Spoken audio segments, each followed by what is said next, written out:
Everyone, তো এখন বাজে হচ্ছে দুপুর 2:30টা আর আমরা পুরো রেডি ফেডি হয়ে বেরিয়ে গেছি দুপুরে লাঞ্চের জন্য। কেন কি বলেইছিলাম জামাই ষষ্ঠী স্পেশাল লাঞ্চটা আমরা সানডে করব, তো ওই জন্যই বেরিয়ে গেছি।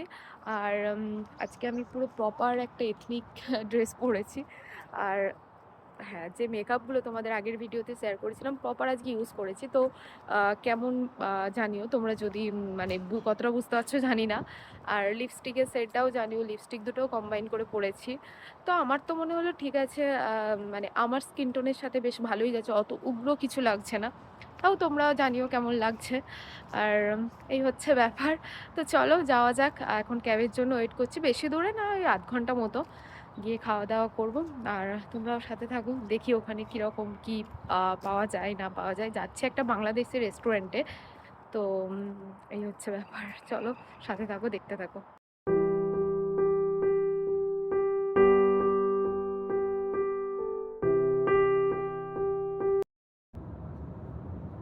কেমন লাগছে বলো, শাশুড়ি ছাড়া জামাই ষষ্ঠী সেলিব্রেশন? জামাই ষষ্ঠী আবার এইখানে ওইটা হয় নাকি? কোনো সেলিব্রেশন থরি এটা?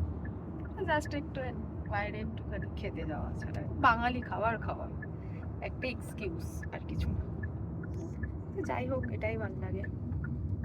তো এই যে প্রিমিয়াম সুইটস বেঙ্গলি মিঠাই, এখানে মিষ্টিও খুব সুন্দর সুন্দর পাওয়া যায়, এটাও একটা ব্যাপার আছে। আগের বছর জামাই ষষ্ঠীতে আমরা এখানেই এসেছিলাম, যারা ভিডিও দেখেছো তারা জানবে। বেশ ভালো খাবার দাবার এখানকার, ইলিশ মাটন মানে দুর্দান্ত। তো ওটার জন্যই এসছি পুরো 1 বছর পরে, বলো। এই যে এই হচ্ছে অ্যাম্বিয়েন্স। কি ভিড় আজকে, ভালোই ভিড় আছে তো।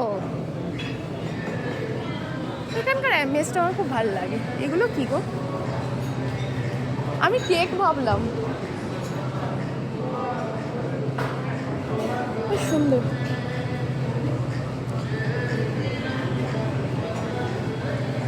তো আমাদের এখন চলছে মেনু ডিসকাশন। তো এখানে মেনলি যেটা খাওয়ার জন্য এসেছি সেটা হচ্ছে সর্ষে ইলিশ আর গোট রেজালা। ইলিশ সর্ষে, ওটাই লেখা আছে। আজব, সর্ষে ইলিশ ইলিশ সর্ষের মধ্যে কি ডিফারেন্স? একই তো। যাই হোক, এই অর্ডার দেখি কেমন।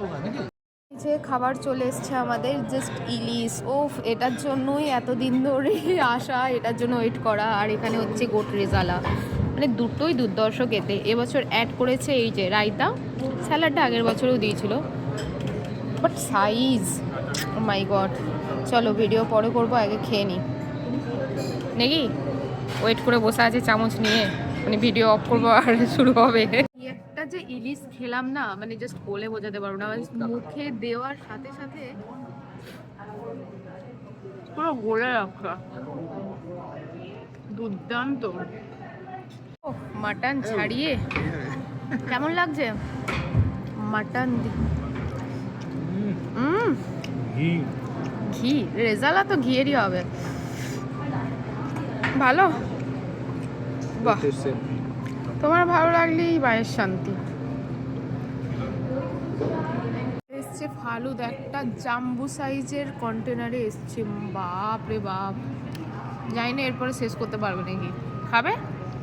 আমি টেস্ট করব, খাবো না বলেছি আগেই বলেছি। পেট ডিশ আমার তো আর উঠছে না, তো খাবার এইটা খেতে পারে।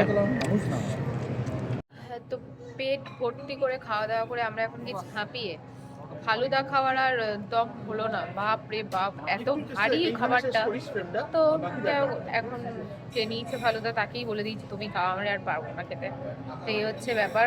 এবার যাবো বাড়ি গিয়ে একটা টানা ঘুম দেবো, যেটাকে বলে ভাত ঘুম, তো সেটাই দেবো। তো খাওয়া দাওয়া হয়ে গেছে, এখন চলে এসেছি ক্যাব করতে। আর কি লেভেলের খেয়েছি জাস্ট বলে বোঝাতে পারবো না, পুরো পেট ঢিস হয়ে গেছে। মানে এরপরে মিষ্টি খাওয়ার কথা ছিল বা মিষ্টি নিয়ে যাওয়ার কথা ছিল, মানে দুটোতেই কোনোটা ইচ্ছা করলো না আর দেখে। সো দেখলাম পরে ওটা দেখা যাবে। এখন বাড়ি গিয়ে জাস্ট ল্যাদ। ও, তো এই আর কি। আর ওয়েদারটাও ভীষণ ভালো আজকে। চলে এসছে ক্যাব আমাদের, চলো বাড়ি যাওয়া যাক এবার। তো চলো এবার বাড়ি যাওয়া যাক। তো পুরো ভিডিওটা কেমন লাগলো তোমাদের জানিও, আর ভালো লাগলে একটা লাইক কমেন্ট শেয়ার করে দিও। তো বাই বাই, সবাই খুব ভালো থেকো, দেখা হবে অন্য কোনো একটা নতুন ব্লগে।